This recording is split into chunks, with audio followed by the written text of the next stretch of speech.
Tense, tense का मतलब काल होता है। डेफिनेशन इसके होते हैं, it is a form of a verb which expresses of an action, possession और सिचुएशन इज कॉल्ड टेंस। इसी तरह से दोस्तों दूसरा एग्जांपल होता है, दूसरा definition, tense is the form taken by the verb to indicate the time, also continuity of completeness of action is called tense.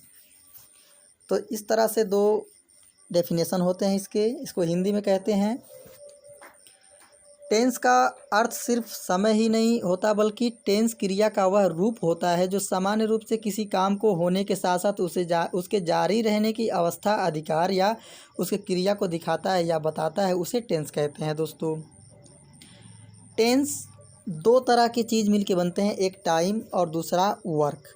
Time दोस्तों तीन प्रकार के होते हैं, प्रेजेंट टेंस जिसको हम वर्तमान कहते हैं, पास्ट जिसको हम भूत कहते हैं, फ्यूचर जिसको हम भविष्य कहते हैं, और ये तीन टाइम मिलके चार काम करते हैं दोस्तों। तो इस तरह से 3 को 4 में मल्टीप्लाई करने में 12 टेंस बनते हैं। तो जैसे प्रेजेंट टेंस, तो प्रेजेंट टेंस के चार काम होते हैं। प्रेजेंट टेंस 4 काम करता है, जैसे indefinite, continuous, perfect, perfect continuous. इसी तरह से पास्ट जो होता है दोस्तों, ये भी 4 काम करता है, past indefinite, past continuous, past perfect और पास्ट परफेक्ट कंटिन्यूअस।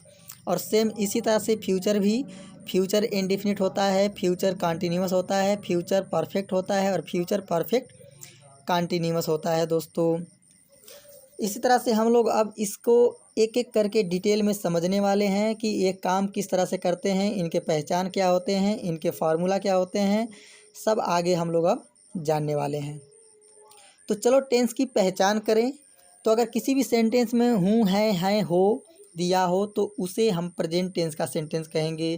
था, थी, थे दिया हो तो उसे हम पास्ट टेंस का सेंटेंस कहेंगे। और इसी तरह से गा, गी, गे का सेंस आए तो हम उसे फ्यूचर टेंस कहेंगे दोस्तों। तो इस तरह से हम आसानी से सेंटेंस को पहचान सकते हैं। चलो एग्जाम्पल के माध्यम से समझते हैं। राम विद्यालय जाता है, Ram goes to school. Mahesh cricket खेल रहा है, महेश इज प्लेइंग क्रिकेट। तो देखिए दोस्तों, सब में है शब्द आया है, इसका मतलब ये हुआ ये प्रेजेंट टेंस का एक सेंटेंस है। इसी तरह से हमारा आगे का है दोस्तों, वह एक संगीत बजाता था, he played a music. Shyam विद्यालय जाता था, Shyam went to school. Gita खाना पकाती थी, गीता कुकड फूड। तो दोस्तों आप तीनों सेंटेंस को देख सकते हैं। सेंटेंस के अंत में था, थी, थे दिया है, इसका मतलब ये हुआ कि ये जो सेंटेंस हैं ये पास्ट टेंस के सेंटेंस हैं जो बीते हुए समय के बारे में हमें ज्ञान दे रहे हैं, ज्ञात करा रहे हैं दोस्तों। इसी तरह से जब था, थी, थे आ गया तो ये हमारे टेंस हैं। कौन से टेंस हैं? पास्ट टेंस के टेंस हैं, जिनको हम पास्ट टेंस यानी कि इसी तरह से कुछ आगे देखते हैं। वह नदी में कूदेगा, he will jump in the river. प्रधानमंत्री कल दिल्ली जाएंगे, the prime minister will go to Delhi tomorrow. तो आप देख सकते हैं दोनों में गा, गी, गे का सेंस आया है, इसीलिए हम इसे फ्यूचर टेंस कहते हैं, भविष्यकाल। अब सबसे पहले ये समझते हैं, टेंस में टाइम और वर्क को कंबाइन करके 12 टेंसेस बनाते हैं। तो सबसे पहला जो होता है हमारा present indefinite tense, simple present tense जिसको हम सामान्य वर्तमान काल कहते हैं। एक ऐसा सेंटेंस जिसके बारे में हमें जानकारी नहीं होता है कि काम जारी है या पूरा हो चुका है, या तो संभवतः या स्वाभाविक रूप से काम करते हैं, उन्हें हम प्रेजेंट इंडेफिनिट टेंस कहते हैं। इसी तरह से इनके जो फॉर्मूले होते हैं वो होते हैं subject, verb 1, verb 5 plus object होते हैं। सब्जेक्ट के साथ में V1 का प्रयोग होता है या V5 का प्रयोग होता है। जैसे इनको हम दो तरह से कैटेगरी में रख सकते हैं, subject plus verb 1 plus object या subject plus verb 5 plus object. इस तरह से हम इनको दो कैटेगरी में डिवाइड कर सकते हैं दोस्तों। सब्जेक्ट आई, वी, यू, दे और प्लूरल नंबर आए तो वर्ब 1 का प्रयोग करते हैं। इसी तरह से ही, सी, ईट और सिंगुलर नंबर आए तो वर्ब 5 का प्रयोग किया जाता है। अब हम इनके पहले पहचान को समझते हैं। ता है, ती है, ते हैं, ते हो, ता हूँ, ते हैं। अगर इनमें से कोई भी एक सेंटेंस के अंत में आता है तो उसे हम प्रेजेंट इंडेफिनिट टेंस कहते हैं। जैसे दे गो टू स्कूल, वे विद्यालय जाते हैं, तो अंत में आ गया ता हैं। इसका मतलब ये जो सेंटेंस है ये हमारा प्रेजेंट इंडेफिनिट टेंस का है। सी प्लेज पियानो, वह पियानो बजाती है, इसमें भी ती है, इसका मतलब सी प्लेज पियानो जो सेंटेंस है ये हमारा प्रेजेंट इंडेफिनिट है। वी हेल्प पुअर पीपल, हम गरीबों का सहयोग करते हैं, तो इसमें भी ते है दिया है, तो ये भी हमारा प्रेजेंट इंडेफिनिट टेंस है। Ram writes a letter, Ram एक पत्र लिखता है, तो इसमें भी ता है दिया है दोस्तों, तो राम राइट्स अ लेटर जो सेंटेंस है ये भी हमारा प्रेजेंट इंडेफिनिट है, ऐसे पहचानेंगे। इसी तरह से हमारा दूसरा होता है सिंपल पास्ट टेंस, जिसको हम पास्ट इंडेफिनिट टेंस कहते हैं।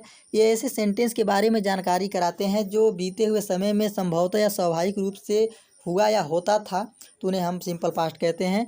पहचान होता है दोस्तों ता था, ती थी, ते थे, या, ई, ए, और यही एक ऐसा टेंस होता है जिसमें हमेशा भी टू का प्रयोग होता है, बाकी किसी भी टेंस में भी टू का प्रयोग नहीं होता है। एग्जाम्पल देख लें, दे कट वुड्स लास्ट डे, वे बीते दिन लकड़ियाँ काटें, तो एक सेंस आ रहा है इसमें, तो ये हमारा सिंपल प्रेजेंट है, सिंपल पास्ट है, सॉरी दोस्तों सिंपल पास्ट है, और इसको हम पास्ट इंडेफिनिट भी कहते हैं। ही जंप्ड इन द वेल, वह इनार में कूदा, कूदा मतलब इसमें अंत में या का शब्द आ रहा है, ये भी हमारा क्या है दोस्तों, सिंपल पास्ट है। Rahul cleaned his room, Rahul simple past है। इसी तरह से दोस्तों हमारा आता है फ्यूचर इंडेफिनिट टेंस, जिसको हम सिंपल फ्यूचर टेंस कहते हैं। ये ऐसे काम के बारे में जानकारी देते हैं जो भविष्य में संभवतः या स्वाभाविक रूप से होंगे या होते होंगे, जिनके बारे में हमें अच्छे से जानकारी नहीं होती है। अब इसमें subject plus shell will plus भी वन प्लस सब्जेक्ट होता है। शैल विल का प्रयोग हमेशा फ्यूचर को दिखाने के लिए किया जाता है। इसका पहचान ता होगा, ती होगी, ते होंगे, ता होगा, ते होगे आता है। तो अगर किसी भी सेंटेंस में ता होगा, ती होगी, ते होंगे आए, तो हमारा हमेशा फ्यूचर टेंस होता है। कौन सा, सिंपल फ्यूचर। अब एग्जाम्पल के माध्यम से समझते हैं दोस्तों इसको। तो इसके इस तरह के एग्जाम्पल होते हैं, जैसे कि we will go to Delhi, we will go to Delhi, we shall go to Delhi, Ram will come in the party, I will call you. इसका हिंदी जब देखेंगे दोस्तों, तो we will go to Delhi, हम दिल्ली जाएंगे। We shall go to Delhi, हम दिल्ली जाते होंगे। Ram will come in the party, Ram party में आता होगा। आई विल कॉल यू, मैं तुम्हें बुलाऊंगा। इस तरह से गा गी गे का सेंस आए, या ता होगा, ती होगी का सेंस आए, तो उसे हम सिंपल फ्यूचर मतलब फ्यूचर इंडेफिनिट टेंस कहते हैं। तो दोस्तों अगर गा गी गे आए तो आई वी के साथ में विल, बाकी के साथ शैल, और ता ता आए तो बाकी के साथ में विल और आई वी के साथ में शैल का प्रयोग करते हैं। अब यहाँ पर समझते हैं प्रेजेंट कंटिन्यूअस टेंस को, जिसे हम अपूर्ण वर्तमान कहते हैं। जब हम किसी सेंटेंस के बारे में बात कर रहे होते हैं तो उस समय वह काम कर रहा होता है या हो रहा होता है, तो उसे प्रेजेंट कंटिन्यूअस टेंस कहते हैं दोस्तों। इस तरह से इसका जो फार्मूला होता है, subject is am are plus verb four plus object. Verb four मतलब होता है आईएनजी, जिसमें जोड़ा जाता है। जैसे they are playing video game, वे वीडियो गेम खेल रहे हैं। सी इज कुकिंग फूड, वह खाना बना रही है। I am trying to learn, मैं सीखने का प्रयास कर रहा हूँ। तो जिस सेंटेंस के अंत में रहा है, रही है, रहे हैं, रहा हूँ, रही हूँ सब दिया हो, तो हमारा प्रेजेंट कंटिन्यूअस टेंस होता है। और ये किसी काम को होने के बारे में जानकारी देता है कि जो काम हो रहा है पूरा नहीं हुआ है। इसी तरह से हमारे दूसरे होते हैं पास्ट कंटिन्यूअस टेंस। हम किसी सेंटेंस के बारे में बात कर रहे होते हैं और वह बीते हुए समय में काम कर रहे या हो रहे होते हैं, तो उन्हें हम पास्ट कंटिन्यूअस टेंस कहते हैं दोस्तों। अब इसका हम लोग सबसे पहले इसका फार्मूला देखते हैं। Subject was were plus verb four plus object. Verb four का मतलब ING. Example, he was drinking water, she was washing her clothes, we were travelling in the train. अब इस तरह से इसका हिंदी होगा दोस्तों, इसका हिंदी निम्न प्रकार होगा, वह पानी पी रहा था, वह पानी पी रहा था। सी वाज वॉशिंग, वह अपना कपड़ा धो रही थी। हम ट्रेन में सफ़र कर रहे थे। तो इस सेंटेंस के अंत में देखिए दोस्तों, रहा था, रही थी, रहे थे शब्द दिया है। तो जिस सेंटेंस में रहा था, रही थी, रहे थे सेंस आए, उन्हें हम पास्ट कंटिन्यूअस टेंस कहते हैं। इस तरह से हमारा ये पास्ट कंटिन्यूअस टेंस का भी एग्जाम्पल यहाँ पर कंप्लीट होता है दोस्तों इस वीडियो में हम यही सीख रहे हैं कि सेंटेंस को हम हर एक टेंस के अनुसार हर एक सेंटेंस में कैसे पहचानें, किस तरह से हम पहचान सकते हैं कि कौन से टेंस में है और टेंस के किस रूप का है वो। इसी तरह से हमारा फ्यूचर कंटिन्यूअस टेंस आता है दोस्तों, जिसको हम अपूर्ण भविष्य काल कहते हैं। जब किसी सेंटेंस की बात हो रही हो और वह सेंटेंस फ्यूचर टाइम में कोई काम कर रहा हो या हो रहा हो तो उसे फ्यूचर कंटिन्यूअस टेंस कहते हैं दोस्तों। तो इसी तरह से इसके फॉर्मूला होता है दोस्तों, subject shell will be plus before plus subject. Shell will का प्रयोग फ्यूचर दिखाने के लिए किया जाता है तो बी का प्रयोग होने शब्द के लिए किया जाता है। जैसे यहाँ पर समझ सकते हैं दोस्तों, इसका पहचान रहा होगा, रही होगी, रहे होंगे। रहा होगा, रही होगी, रहे होंगे, ये हमारे फ्यूचर कंटिन्यूअस टेंस के पहचान होते हैं दोस्तों। इसी तरह से अब हम लोग इसको समझते हैं एग्जाम्पल के माध्यम से। इसका एग्जाम्पल क्या होता है, कैसे रहा होगा, रही होगी, रहे होंगे का प्रयोग किया जाता है और इनका प्रयोग करके फ्यूचर कंटिन्यूअस टेंस कैसे बनाया जाता है दोस्तों। तो सबसे पहले हम जानते हैं she will be teaching to children, वह बच्चों को पढ़ा रही होंगी। We shall be hunting to the lion, हम शेर का शिकार कर रहे होंगे। I will be climbing on the tree, मैं ब्रिज पर चढ़ रहा हूँगा। तो इसमें देख सकते हैं दोस्तों, अंतिम में रही होगी, रहे होंगे, रहा हूँगा सेंस दे रहा है। इसका मतलब ये हमारा फ्यूचर कंटिन्यूअस टेंस का सेंटेंस है दोस्तों। इस तरह से हम आसानी से फ्यूचर कंटिन्यूअस टेंस को पहचान सकते हैं। किसी भी सेंटेंस के अंत में रहा होगा, रही होगी, रहे होंगे शब्द आ जाए तो उसको हम फ्यूचर कंटिन्यूअस टेंस कहते हैं दोस्तों। इसी तरह से हमारा होता है दोस्तों प्रेजेंट परफेक्ट टेंस। जब किसी सेंटेंस के बारे में बात हो रही हो और वह काम कुछ ही समय पहले पूरा हुआ हो तो उसे हम प्रेजेंट परफेक्ट टेंस कहते हैं दोस्तों। जैसे मान लीजिए किसी के बारे में बात कर रहे हैं और तुरंत ही ख़त्म हुआ है। इसका फार्मूला होता है सब्जेक्ट हैव हैज प्लस भी थ्री प्लस सब्जेक्ट, और हैव हैज के साथ ही हमेशा भी थ्री का प्रयोग होता है। हैव हैज के बिना भी थ्री का कोई अस्तित्व नहीं रहता है दोस्तों। पहचान समझ लेते हैं, चुका है, चुकी है, चुके हैं, या है, ई है, ए है, अगर कोई किसी भी सेंटेंस के अंत में आए तो उसे हम प्रेजेंट परफेक्ट कहते हैं। एग्जाम्पल को देखते हैं, they have gone to market, वे बाजार जा चुके हैं। सी हैज़ प्लेड फुटबॉल, वह फुटबॉल खेल चुकी है। I have written a book, मैं एक किताब लिख चुका हूँ। तो जैसा कि आप लोग देख सकते हैं तीनों ही सेंटेंस के अंत में चुके हैं, चुकी है, चुका हूँ जैसा शब्द आया है। इसका मतलब ये हुआ कि ये जो सेंटेंस हैं ये हमारे प्रेजेंट परफेक्ट टेंस के सेंटेंस है। और ऐसे कहीं पर भी आप देखें तो आसानी से उसे पहचान ले दोस्तों कि वो प्रेजेंट परफेक्ट का टेंस है। इसी तरह से हमारा फिर से यहाँ पर दूसरा शुरू होता है past perfect tense. Past perfect tense, past perfect tense जब किसी की बात हो रही हो और वह काम बीते समय में पूरा हो चुका हो तो उसे हम पास्ट परफेक्ट टेंस कहते हैं दोस्तों। इसका फार्मूला होता है सब्जेक्ट प्लस हैड प्लस भी थ्री प्लस ऑब्जेक्ट। अभी मैं कहा हूँ हैड, हैव, हैज, हैड के बिना भी थ्री का कोई अस्तित्व नहीं रहता है। जब भी थ्री का प्रयोग करेंगे तो उसमें हैव, हैज और हैड का प्रयोग करेंगे दोस्तों। पहचान, चुका था, चुकी थी, चुके थे। He had done his work, वह अपना काम कर चुका।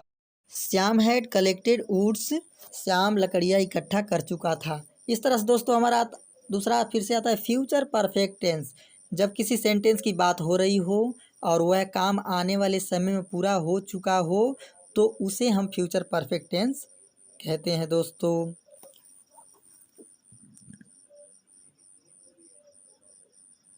इसी तरह से इसका फार्मूला होता है subject plus shell will plus have plus भी थ्री। तो जैसा कि शैल विल का प्रयोग फ्यूचर को दिखाने के लिए किया जाता है तो हैव प्लस वर्ब थ्री का प्रयोग परफेक्ट वो काम पूरा हो चुका है उसको दिखाने के लिए किया जाता है। इसका पहचान होता है दोस्तों चुका होगा, चुकी होगी, चुके होंगे। एग्जाम्पल समझते हैं, you will have gone to Agra, तुम आगरा जा चुके होगे। She will have taught me, वह मुझे पढ़ा चुकी होगी। तो इस तरह से दोस्तों दोनों में चुका होगा, चुकी होगी, चुके होंगे का सेंस आ रहा है। इसका मतलब ये हुआ ये हमारा फ्यूचर परफेक्ट टेंस था। इस तरह से प्रेजेंट परफेक्ट कंटिन्यूअस टेंस, जब कोई काम किसी एक निश्चित समय से शुरू होकर वर्तमान समय में हो रहा हो तो प्रेजेंट परफेक्ट कंटिन्यूअस टेंस कहते हैं दोस्तों उसको। अगर कोई काम निश्चित समय से शुरू होकर हो रहा हो तो उसे प्रेजेंट परफेक्ट कंटिन्यूअस टेंस कहते हैं। पहचान, रहा है, रही है, रहे हैं, रहे हो। Subject has, have, been, before object, since for time. इसमें दोस्तों सिंस फॉर टाइम जुड़ा होता है। We have been working for 2 hours, हम 2 घंटे से काम कर रहे हैं। तो यहाँ पर 2 घंटे उसके साथ में से जोड़ा गया है इसीलिए हम सिंस फॉर का प्रयोग करते हैं। She has been sleeping since morning, वह सुबह से सो रही है। तो आप देख सकते हैं प्रेजेंट कंटिन्यूअस में भी रहा है, रही है, रहे हैं आएगा, और प्रेजेंट परफेक्ट कंटिन्यूअस में, लेकिन प्रेजेंट कंटिन्यूअस में टाइम नहीं होता है, लेकिन इसमें एक टाइम दिया होता है। इसी तरह से पास्ट परफेक्ट कंटिन्यूअस टेंस होते हैं दोस्तों, जब कोई काम किसी निश्चित समय से शुरू होकर बीते हुए समय में हो रहा हो तो उसे पास्ट परफेक्ट कंटिन्यूअस टेंस कहते हैं दोस्तों। इस तरह से इनके जो पहचान होते हैं रहे थे, इस तरह से subject had been before object since for time का प्रयोग किया जाता है दोस्तों। एग्जाम्पल को समझते हैं। She had been dancing for 2 hours, वो 2 घंटे से नृत्य कर रही थी तो दिया है दोस्तों, लेकिन 2 घंटे से दिया है। इसी तरह से फ्यूचर परफेक्ट कंटिन्यूअस टेंस, जब किसी सेंटेंस की बात हो रही हो और वह सेंटेंस में भविष्य में किसी एक निश्चित समय से शुरू होकर काम हो रहा हो तो उसे फ्यूचर परफेक्ट कंटिन्यूअस टेंस कहते हैं दोस्तों। तो इसी तरह से कुछ इसके पहचान को समझते हैं, और पहचान के बाद इसके फार्मूले को समझते हैं, फार्मूले के बाद इसके कुछ एग्जाम्पल को देखेंगे दोस्तों।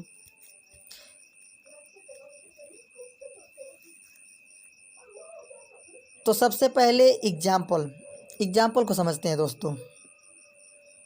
They will have been celebrating holidays in a city for 4 days, वे 4 दिन से एक शहर में छुट्टियां मना रहे होंगे हमें क्या कह रहा है दोस्तों, फ्यूचर परफेक्ट कंटिन्यूअस के बारे में बता रहा है, और यहाँ पर टाइम के साथ में एक निश्चित या अनिश्चित टाइम के साथ में सिंस और फॉर का प्रयोग भी किया गया है दोस्तों। We will have been cleaning room since morning, हम सुबह से रूम साफ़ कर रहे होंगे। तो इस तरह से दोस्तों यहाँ पर एक टाइम को दिखाया गया है सुबह, और सुबह के साथ में सिंस फॉर का प्रयोग किया गया है। धन्यवाद दोस्तों। Please subscribe my YouTube channel.